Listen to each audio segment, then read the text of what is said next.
শোয়ার ঘরে বিছানাতে ঘুমোতে গিয়ে বিষধর সাপের ছোবলে মৃত্যু হলো এক মহিলার। ঘটনায় চাঞ্চল্য ছড়িয়েছে ধূপগুড়ি মহকুমাতে। বুধবার গভীর রাতে ঘটনাটি ঘটেছে ধূপগুড়ি মহকুমার পশ্চিম ডাউকিমারি এলাকায়। মৃত মহিলার নাম সুরবালা রায়।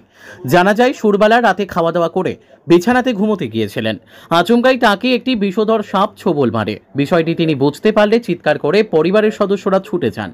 এরপর তড়িঘড়ি তাকে উদ্ধার করে ধূপগুড়ি মহকুমা হাসপাতালে নিয়ে আসে। সেখানে তার চিকিৎসা শুরু হয়। তবে কিছু সময়ের মধ্যে সুরবালা মৃত্যুর কোলে ঢলে পড়ে। ঘটনার খবর পেয়েই হাসপাতালে আসে ধূপগুড়ি থানার পুলিশ। পরবর্তীতে পরিবারের সদস্যরা মৃতাকে জলপাইগুড়িতে নিয়ে যায়। সেখানে চিকিৎসা করানোর চেষ্টা করা হলেও কোনো সুরাহা মেলেনি। এদিন দেহ জলপাইগুড়ি মেডিকেল কলেজে ময়না তদন্তের পর পরিবারের হাতে তুলে দেওয়া হয়েছে। মূলত এই মুহূর্তে বৃষ্টির কারণে সর্বত্রই জলমগ্ন পরিস্থিতি। স্বাভাবিকভাবে সাপ নিজেদের আস্তানা বদলে শুখা জায়গা বেছে নিচ্ছে।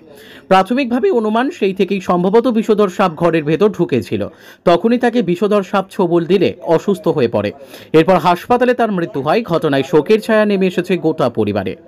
ধূপগুড়ি থেকে ভাস্কর মহন্তের রিপোর্ট, আমাদের টিভি।